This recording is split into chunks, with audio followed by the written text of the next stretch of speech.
Bangladesh HP দল নেপাল এই দলের বিপক্ষে আউটস্ট্যান্ডিং একটা জয় পেয়েছে এবং নেপালের বিপক্ষে হেসে খেলে বাংলাদেশ জিতেছে বললেও আসলে ভুল হবে না, কারণ নেপালের আমরা দেখেছিলাম যে বাংলাদেশের যে অবস্থা হয়েছিল টেস্টে, নেপাল দলটার এই টি-20 ম্যাচের শুরুতে ওই ধরনের অবস্থা ছিল। শুরুতেই তারা 5টা উইকেট হারিয়ে ফেলেছিলেন, সেখান থেকে কুশলের 46 রানের বা 40-এর ঘরে একটা ইনিংসে তারা কোনো রকম 99 করতে পেরেছে এবং সেই 99 রানটা আসলে জিশানের আউটস্ট্যান্ডিং 50-তে বাংলাদেশ প্রায় 10 ওভার হাতে রেখেই আসলে টপকে গেছে।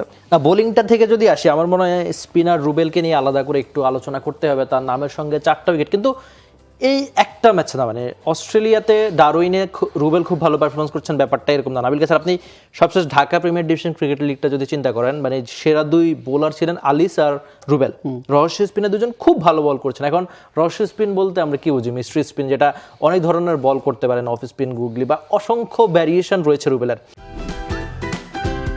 Optical brighter, photo catalyst, active granule সমৃদ্ধ বসুন্ধরা পাওয়ার ওয়াশ, ঝলমলে কাপড়ে ফুরফুরে মন, যেটা তিনি বাংলাদেশের নেট বোলিং থেকে শুরু করে সবশেষ বিপিএল হয়তো তার একটু খারাপ গিয়েছে, কিন্তু যেভাবে কামব্যাক করা দরকার ছিল, আপনি মালয়েশিয়া ম্যাচে নিজে কমেন্ট্রি করেছেন, খুব কাছ থেকে তিনি উইকেট পেয়েছেন এবং রান আটকানোর যে কোনো পুরস্কার ছিল না, তবে কম বক্স থেকে আমরা ওই ডিসিশনটা নিয়েছিলাম যে ম্যান অফ দ্য সিরিজ ওই মালয়েশিয়ার এগেইনস্ট ওই দুটো টি-20তে রুবেল খুব ভালো বোলিং করেছেন, রান আটকানো, শুরুতে উইকেট নেওয়া, নতুন বল, মাঝখানে যখন একটা পার্টনারশিপ হয়ে গিয়েছিল তখনও উইকেট নেওয়া দরকার ছিল, সেই কাজটা রুবেল করছেন। তার মানে একটা ম্যাচের পারফরমেন্স না, ধারাবাহিকভাবে Dhaka premier division cricket league থেকে আমরা যদি ধরি টানা পারফরমেন্স করে যাচ্ছেন রুবেল, সেটা অবশ্যই তার জন্য স্বস্তির প্রাপ্তির। আর এই ধরনের টুর্নামেন্টগুলো এই জন্যই হয় যে আপনাকে যদি সামনে ভবিষ্যতে জাতীয় দলের দরজায় টোকা দিতে হয়, ধাক্কা দিতে হয়, আপনি এই ধরনের টুর্নামেন্টে পারফরমেন্স করে আসবেন। আর বর্ষণকে নিয়ে আমি আলাদা একটু করে বলতে চাই, এই আন্ডার-19 মানে তার আন্ডার-19 ব্যাচটা যারা যুব এশিয়া কাপটা জিতেছিল, তাদের ব্যাচের মধ্যে সবার আগে আপনার খুব সম্ভবত মনে থাকার কথা, একটা বিপিএল কুমিল্লা ভিক্টোরিয়ান্সেরও একটা ম্যাচ তিনি খেলেছিলেন।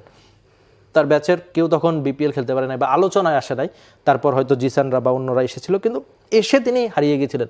2 বছর একজন পেসার যখন খেলতে পারেন না, তখন তাকে নিয়ে নতুন করে বলার কিছু নেই। কিন্তু সবশেষ ইমার্জিং দলের হয়ে সাউথ আফ্রিকার মাটিতেও 4টা উইকেট বা খুব ভালো বোলিং করেছেন নতুন বলে, বিশেষ করে আজকেও 3 ওভারে খুব সম্ভবত 13 রান দিয়েছেন বর্ষণ, একটা উইকেট পেয়েছেন, নতুন বলে খুব ভালো বোলিং করছেন, যেটা বাংলাদেশের জন্য দরকার। যে আমরা ওই যে পেসারদের নিয়ে অনেক বেশি প্রশংসা, অনেক বেশি বিড়ম্বনায় পড়ি না, সেই বিড়ম্বনার লিস্টে বোধ করি এই বর্ষণ আল ফাহাদরা নতুন করে যোগ হতে যাচ্ছেন, যেখানে আবার রিপন মন্ডল, তিনি তো ধারাবাহিক পারফরমার, তিনি আজকে একটা উইকেট পেয়েছেন।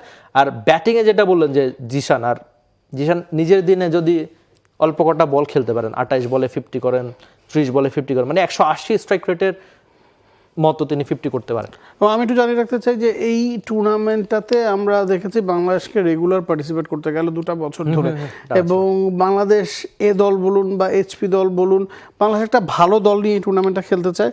এই টুর্নামেন্টটাতে মূলত বিগ ব্যাশে যেই দলগুলো খেলে সেই দলগুলোই অংশগ্রহণ করে, তবে কিছু দল আসে, ধরুন এর আগে পাকিস্তান এসেছিল, এবারও কিংসম্যানের একটা দল আছে যেখানে পাকিস্তানিদের আধিক্য আছে এবং আমেরিকানদের আধিক্য আছে, নিউজিল্যান্ডের এ দল খেলছে, এবার পার্থ দলটা দেখা যায় যে মোটামুটি স্ট্রং থাকে, তবে পার্থ, অ্যাডিলেইড, মেলবোর্ন, ব্রিসবেন, যে দলগুলো এখানে খেলে না কেন তারা তাদের বিগ ব্যাশের দলটাকে কিন্তু এখানে খেলায় না।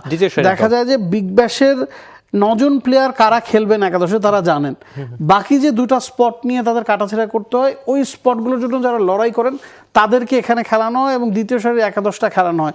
তবে অন্যান্য সময় আমরা দেখেছি পাকিস্তানের সাথে বাংলাদেশের ভালো ফাইট হয়েছে, এবার নেপাল আছে, নেপালের এ দলের, নেপালের জাতীয় দলের অনেক ক্রিকেটারকে অন্তর্ভুক্ত করা হয়েছে। মূল ফাইটটা কি আসলে নেপাল এবং নিউজিল্যান্ডের সাথে কিনা বা কিংসম্যান দলটার সাথে কিনা? নিউজিল্যান্ড এই দলটার দিকে যদি আপনি তাকান, it's a star studded team, এবং ওই দলটাতে নিউজিল্যান্ড জাতীয় দলে খেলা বা নিউজিল্যান্ডের জাতীয় দলের আশেপাশে থাকা অনেক ক্রিকেটার আছেন, মূলত চ্যাম্পিয়ন হওয়ার স্বপ্ন আমরা আসলে দেখতে পারি কিনা।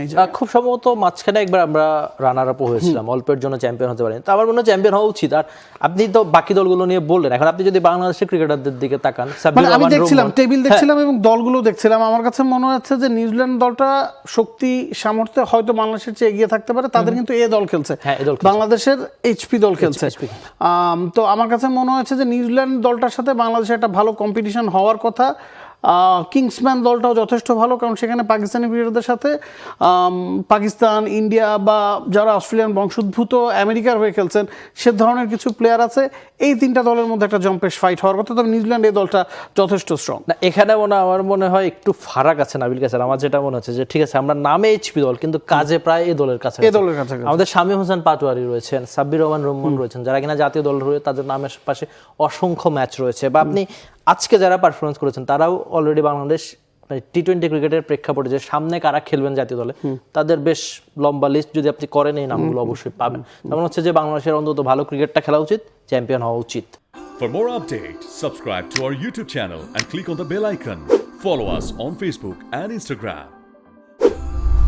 Download T-Sports app to enjoy exciting games and highlights. Visit tsports.com.